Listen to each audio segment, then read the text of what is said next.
Assalamualaikum warahmatullahi wabarakatuh. Hai anak-anak yang hebat, berjumpa kembali dengan Ustadz Miftah. Bagaimana kabar kalian hari ini? Semoga dalam keadaan sehat dan tentunya tetap semangat. Anak-anak, pada hari ini kita akan belajar tema 7 kebersamaan, subtema 1 dan subtema 2 dengan materi bahasa Indonesia. Sudah siap menerima materi hari ini? Bagus. Anak-anak, sebelum kita masuk materi, siapkan buku tema kalian dan alat tulis kalian. Dan kita membaca basmalah terlebih dahulu. Bismillahirrahmanirrahim. Saatnya masuk materi, simak baik-baik, pahami dan tentunya dengan semangat.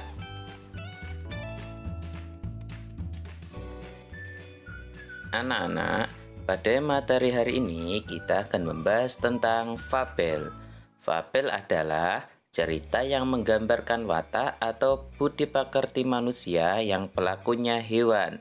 Tokoh-tokoh dalam fabel adalah berbagai jenis hewan. Isi cerita dalam fabel adalah cerita fiksi. Nah, cerita fiksi itu adalah cerita hayalan yang dibuat oleh pengarang, seperti cerita si kancil, tikus, dan singa. Nah, itulah contoh fabel. Anak-anak, di sini ada contoh fabel yang berjudul Ayam dan Merpati. Hari ini ayam merasa sangat senang. Ia mendapat biji jagung untuk makan hari ini. Ia segera memakan biji jagung tersebut dengan lahap. Merpati melihat ayam yang sedang asik memakan biji jagung. Ia juga ingin memakan biji jagung tersebut. Merpati terbang mendekati ayam. "Ayam, bolehkah aku minta biji jagungmu?" pinta Merpati. Ayam menoleh ke arah Merpati. Merpati tampak sangat lapar. "Iya, boleh. Ayo kalian makan sama-sama," jawab ayam. Ayam dan Merpati pun memakan biji jagung bersama-sama.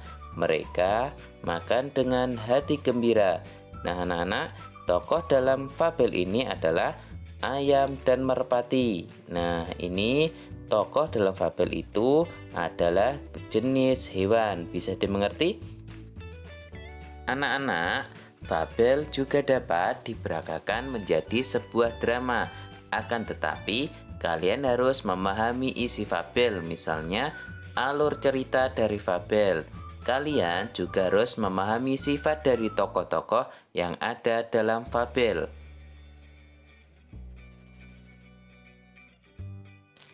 Ciri-ciri fabel. Fabel disebut juga dongeng tentang hewan. Berikut ini ciri-ciri fabel ya, Nak. Yang pertama, menggunakan hewan sebagai tokoh cerita. Yang kedua, tokoh hewan memiliki sifat seperti manusia. 3. Memiliki alur cerita. Dan yang keempat, memiliki pesan-pesan kebaikan di dalam ceritanya. Nah, anak-anak, berikut ini ciri-ciri fabel.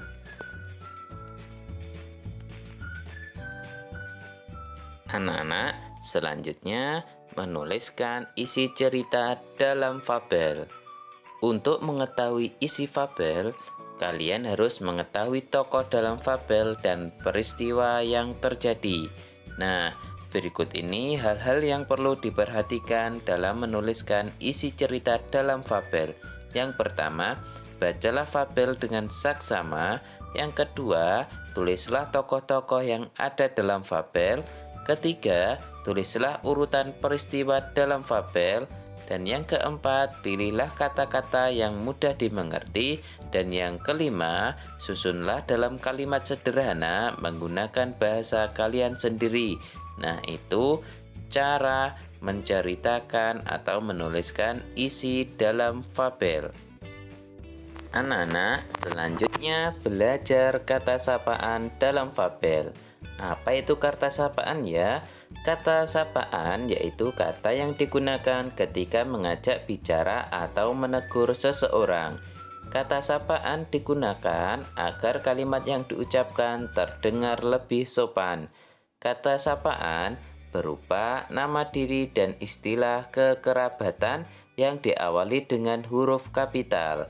Anak-anak, berikut ini ada contoh kalimat dalam fabel yang menggunakan kata sapaan. Kelinci menyapa kura-kura. Selamat pagi kura-kura. Kura-kura menjawab, selamat pagi kelinci, bagaimana keadaanmu? Nah, di bawah ada juga serigala menyapa anak kambing. Hei, anak kambing pintar, sedang apa kamu di sana?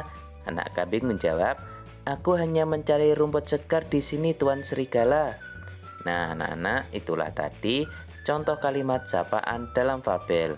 Kata sapaan yang digunakan pada teks tersebut adalah kelinci kepada kura-kura, yaitu kura-kura. Kura-kura kepada kelinci adalah dengan kesapaan kelinci. Untuk serigala kepada anak kambing yaitu hai anak kambing pintar, dan anak kambing kepada serigala adalah Tuan Serigala. Bisa dipahami anak-anak? Bagus. Anak-anak, selanjutnya belajar menceritakan isi fabel berdasarkan gambar. Anak-anak, pernahkah kalian memikirkan sesuatu ketika melihat gambar? Biasanya, fabel dilengkapi dengan gambar. Itu karena setiap gambar mengandung maksud tertentu.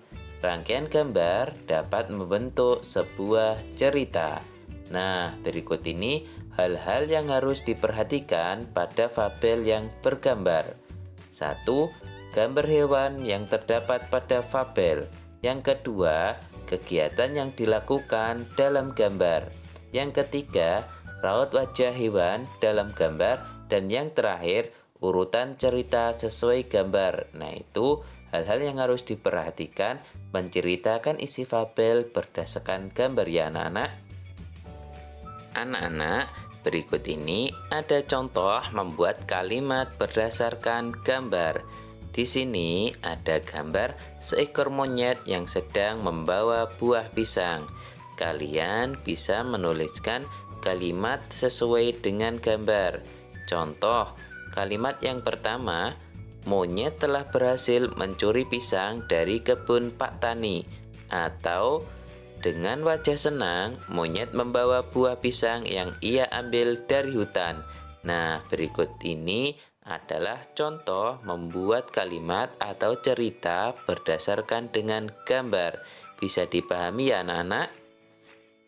Anak-anak, selanjutnya menceritakan kembali isi fabel. Nah, kalian setelah membaca sebuah fabel, kalian dapat menceritakan kembali isi fabel yang pernah kalian baca. Akan tetapi, harus memperhatikan langkah-langkah berikut ini. Yang pertama, bacalah fabel dengan seksama. Yang kedua, catat peristiwa penting yang ada pada fabel. Dan yang terakhir, urutkan peristiwa penting dari awal hingga akhir cerita. Nah, itulah langkah-langkah untuk menceritakan kembali isi fabel. Bisa dimengerti anak-anak? Nah, anak-anak, itulah tadi materi yang kita pelajari hari ini tentang fabel. Semoga bermanfaat bagi kita semuanya. Anak-anak, mari kita tutup pembelajaran hari ini dengan membaca hamdalah. Alhamdulillahirabbil alamin. Tetap semangat belajar, jangan lupa jaga kebersihan dan jaga kesehatan. Dari Ustadz saya akhiri. Wassalamualaikum warahmatullahi wabarakatuh.